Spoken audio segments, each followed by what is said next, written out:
बच्चों, आज मैं कक्षा छठी हिंदी की पाठ्य पुस्तक वसंत का पाठ 2 करवाने जा रही हूँ, जिसका नाम है बचपन। बचपन की लेखिका का नाम है कृष्णा सोबती।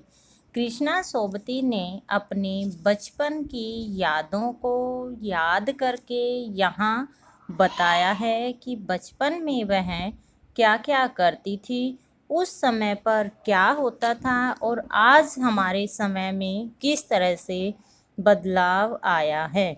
लेखिका अपने आप से प्रश्न पूछती है कि मैं कैसी हूँ और कैसी थी, अब मैं क्या हो गई हूँ, उसके बारे में बताएंगी। लेखिका कहती हैं, मैं तुम्हें अपने बचपन की ओर ले जाऊंगी। मैं तुमसे कुछ इतनी बड़ी हूँ कि तुम्हारी दादी भी हो सकती हूँ, तुम्हारी नानी भी, बड़ी बुआ भी, बड़ी मौसी भी। परिवार में मुझे सभी लोग जीजी कहकर ही पुकारते हैं। क्या कहकर पुकारते हैं? परिवार के सभी लोग उसे जीजी कहकर पुकारते हैं। हाँ, मैं इन दिनों कुछ बड़ा बड़ा यानी उम्र में सयाना महसूस करने लगी हूँ। सयाना होता है अपने आप को बुद्धिमान समझने लगी हूँ। शायद इसलिए कि पिछली शताब्दी में पैदा हुई थी। मेरे पहनने ओढ़ने में भी काफ़ी बदलाव आए हैं। पहले मैं रंग बिरंगे कपड़े पहनती रही हूँ, नीला, जामुनी, ग्रे, काला, चॉकलेटी। अब मन कुछ ऐसा करता है कि सफ़ेद पहनो, गहरे नहीं, हल्के रंग। मैंने पिछले दशकों में तरह तरह की पोशाकें पहनी हैं। पहले फ्रॉक, फिर निक्कर वॉकर, स्कर्ट, लहंगे, गरारे और अब चूड़ीदार और घेरदार कुर्ते। बचपन में कुछ फ्रॉक तो मुझे अब तक याद हैं। हल्की नीली और पीली धारी वाला फ्रॉक, गोल कॉलर और बाजू पर भी गोल कफ। एक हल्के गुलाबी रंग का बारीक चुन्नटों वाला घेरदार फ्रॉक, नीचे गुलाबी रंग की फ्रिल। फ्रिल का अर्थ होता है झालर। उन दिनों फ्रॉक के ऊपर की जेब में रुमाल और बालों में इतराते रंग बिरंगे रिबन का चलन था। लेमन कलर का बड़े प्लेटों वाला ग्रम फ्रॉक, जिसके नीचे फर टंकी थी। 2 ट्यूनिक भी याद हैं, एक चॉकलेट रंग का और अंदर की कोटी प्याजी, दूसरा ग्रे और उसके साथ सफ़ेद कोटी। मुझे अपने मोजे और स्टॉकिंग भी याद हैं। मोजे होते हैं हमारी जुराबें। बचपन में हमें अपने मोजे खुद धोने पड़ते थे। वह नौकर या नौकरानी को नहीं दिए जा सकते थे, इसकी सख्त मनाही थी। हम बच्चे इतवार की सुबह इसी में लगाते। धो लेने के बाद अपने अपने जूते पॉलिश करके चमकाते। जब जूते कपड़े या ब्रश से रगड़ते तो पॉलिश की चमक उभरने लगती। जो उनके जूते होते थे वो नौकर नौकरानी से नहीं धुलवाए जाते थे और ना ही उनके ऊपर वो कुछ करवाते थे, क्योंकि जो भी काम करना होता था जूते का, मोजों का, सभी काम कौन करते थे? बच्चे खुद ही करते थे। और वो कब करते थे? इतवार की सुबह उन्हें चमकाने में लग जाते थे। सर्वर, मुझे आज भी बूट पॉलिश करना अच्छा लगता है। हालांकि अब नई नई किस्म के शू आ चुके हैं। कहना होगा कि ये पहले से कहीं ज़्यादा आरामदेह हैं, यानी कि पहले जो जूते मिलते थे वो बहुत ही सख्त मिलते थे, लेकिन आज के जो जूते आए हैं वो बहुत ही आरामदेह, जिससे पहनने से हमें आराम मिलता है। हमें जब नए जूते मिलते उसके साथ ही छालों का इलाज शुरू हो जाता, यानी कि जब उन जूतों को, सख्त जूतों को पहनते थे तो हमारे पैरों में छाले डल जाते थे और छाले गिरने के बाद उनका इलाज शुरू करते थे। जब कभी लंबी सैर पर निकलते अपने पास रुई जरूर रखते, जूता लगा तो रुई मोजे के अंदर।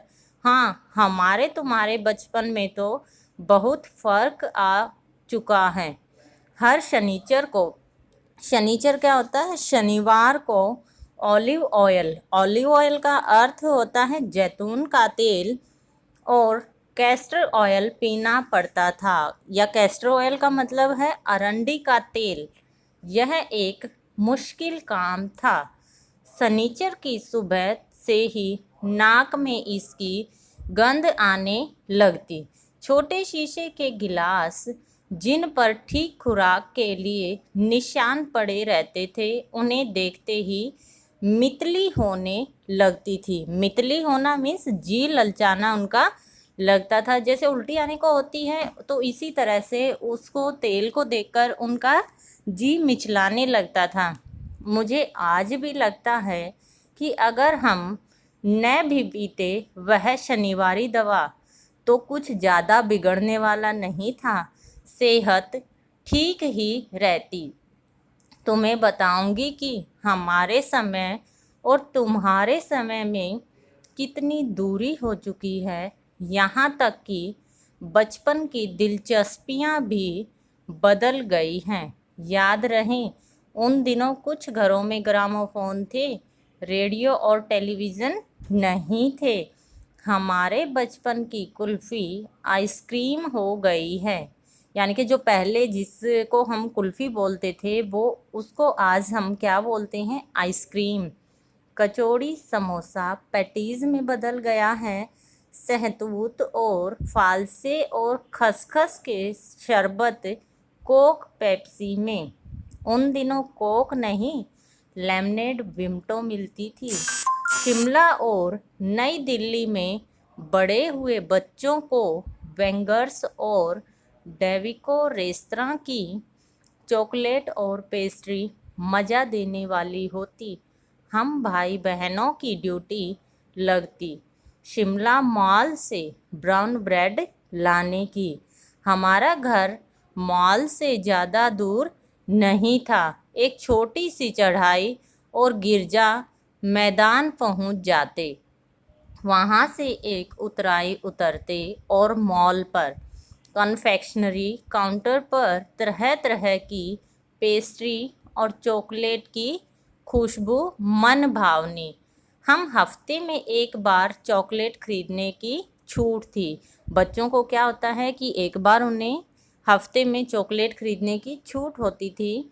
सबसे ज़्यादा मेरे पास ही चॉकलेट टॉफ़ी का स्टॉक रहता था, यानी कि सबसे ज़्यादा चॉकलेट कौन रखती थी, लेखिका रखती थी। मैं चॉकलेट लेकर खड़े खड़े कभी नहीं खाती, घर लौटकर साइड बोर्ड पर रख देती और रात के खाने के बाद बिस्तर में लेटकर मज़े ले लेकर खाती। शिमला के काफ़ल भी बहुत याद आते हैं। शिमला का कौन सा फल उसे याद आता है, काफ़ल। खट्टे मीठे, कुछ एकदम लाल, कुछ गुलाबी, रस भरी कसमल, सोच कर ही मुंह में पानी भर आए। चेस्टनट एक और गजब की चीज़।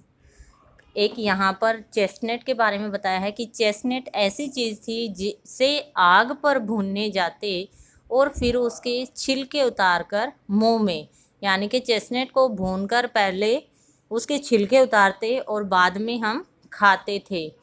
चने जोर गरम और अनारदाने का चूर्ण। हाँ, चने जोर गरम की पुड़िया जो तब थी वह अब भी नज़र आती है। पुराने कागज़ों से बनाई हुई इस पुड़िया में निरा हाथ का कमाल है। नीचे से तिरछी लपेटते हुए ऊपर से इतनी चौड़ी कि चने आसानी से हथेली पर पहुंच जाए।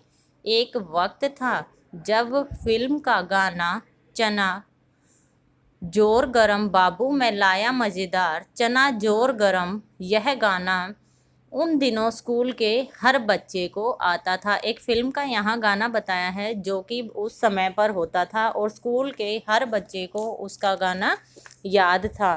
कुछ बच्चे पुड़िया पर तेल मसाला बुरकवाते बुरकवाते यानी कि उसके ऊपर जो पुड़िया होती थी छिड़कवाते थे। जैसे कोई भी सामान लेने के बाद हम बोलते हैं कि इसके ऊपर छिड़का कर दो। पूरा गिरजा मैदान घूमने तक यह पुड़िया चलती, एक एक चना पापड़ी मुंह में डालने और कदम उठाने में एक खास ही लय रफ्तार थी। छुटपन होता है बचपन में हमने शिमला रिज पर बहुत मज़े किए हैं, घोड़ों की सवारी की है। शिमला के हर बच्चे को कभी न कभी यह मौका मिल ही जाता था। हम जाने क्यों घोड़ों को कुछ कमतर करके समझते, यानी कि हम उसे घोड़ों को कुछ कम समझते थे और उन पर हंसते थे। ननिहाल के घोड़े खूब हष्ट पुष्ट और खूबसूरत, उनकी बात फिर कभी। अब यहाँ पर जो लेखिका है अपनी ननिहाल के घर यानी कि नाना के घर के बारे में बताएगी कि उनके पास कैसे घोड़े होते थे और कैसे नहीं होते थे। धन्यवाद। भाग 2 आगे पढ़ेंगे।